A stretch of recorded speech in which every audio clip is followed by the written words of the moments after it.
उस दिन कॉलेज से निकलते वक्त उसने तय किया कि आज सीधे घर नहीं जाएगी। आज दिन कुछ ज्यादा ही लंबा लग रहा था। उसे क्या पता था कि उस शाम अंधेरा अपने साथ एक छोटी सी रोशनी भी लेकर आने वाला था। नमस्ते, मीठे पल में आपका स्वागत है। आज रात हम आपके लिए एक कहानी लेकर आए हैं। चलिए सुनते हैं। उसका नाम अनन्या था। कॉलेज में सेमेस्टर का आखिरी महीना चल रहा था। असाइनमेंट्स, प्रेजेंटेशंस, मैसेज, नोटिफिकेशंस, दिन जैसे किसी ने छोटे छोटे टुकड़ों में बांट दिया था।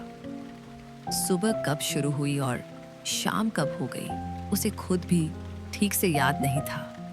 जब वो कॉलेज के गेट से बाहर निकली तो रोज की तरह उसके कदम बस स्टॉप की तरफ बढ़े, लेकिन कुछ दूर जाकर वो रुक गई। उसने बैग का स्ट्रैप थोड़ा ठीक किया, आसमान की ओर देखा और मन ही मन मुस्कुरा दी। आज नहीं, आज सीधे घर नहीं जाना था।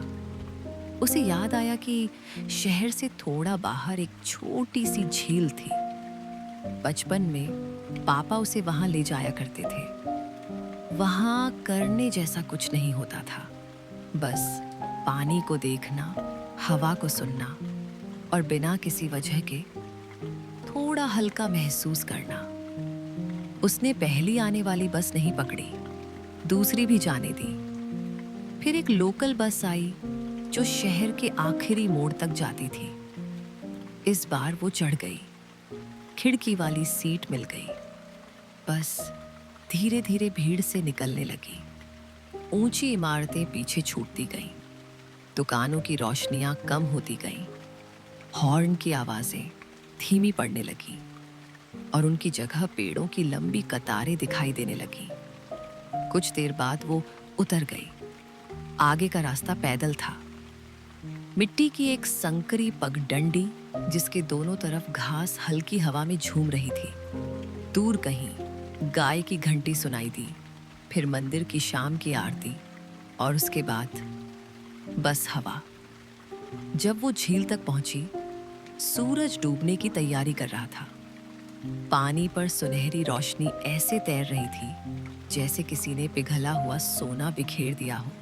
वहीं एक पुरानी लकड़ी की बेंच थी, वही बेंच जो वर्षों बाद भी उसका इंतजार करती हुई सी लग रही थी। वो चुपचाप जाकर बैठ गई। फोन जेब में ही रहा। पहली बार उसे लगा कि दुनिया बिना उसकी स्क्रीन देखे भी चल रही है। उसने लंबी सांस ली। झील की मिट्टी की सोंधी खुशबू, गीली घास और ठंडी हवा जैसे धीरे धीरे उसके भीतर उतरने लगे। काफी देर तक उसने कुछ नहीं सोचा। शायद सोचना भी कभी कभी थक जाता है। धीरे धीरे शाम गहराने लगी। आसमान नीले से बैंगनी हुआ और फिर गहरा होने लगा। झील अब आईने जैसी लग रही थी। तभी उसने पानी के पास एक छोटी सी चमक देखी। उसे लगा शायद किसी बाइक की रोशनी होगी, लेकिन वो रोशनी हवा में तैर रही थी। फिर दूसरी दिखाई दी, फिर तीसरी। कुछ ही पलों में घास के बीच, झाड़ियों के ऊपर और पेड़ों के आसपास छोटी छोटी रोशनियां जगमगाने लगी। जुगनू, इतने सारे, जैसे धरती ने अपने छोटे छोटे सितारे जगा दिए हों। वो अनायास मुस्कुरा उठी। उसे बचपन की एक बात याद आई। एक बार उसने जुगनू पकड़कर कांच की बोतल में बंद करना चाहा था। तब दादी ने हंसते हुए उसका हाथ पकड़ लिया था और कहा था, जुगनू मुट्ठी में नहीं, शाम में अच्छे लगते हैं। तब वो बात समझ नहीं आई थी, आज आ गई।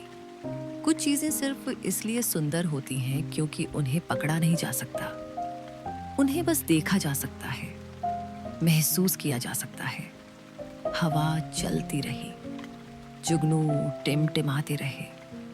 झील बिल्कुल शांत थी और उस शांति में दिन भर की सारी जल्दबाजी सारी छोटी छोटी परेशानियां जैसे बिना आवाज किए धीरे धीरे कहीं उतरती चली गईं। उसने घड़ी नहीं देखी, जरूरत भी नहीं थी। उस पल में समय का कोई काम नहीं था। काफी देर बाद वो उठी, एक आखिरी बार झील की ओर देखा। जुगनू अब भी वहीं थे, जैसे किसी और थके हुए मुसाफिर का इंतजार कर रहे हों।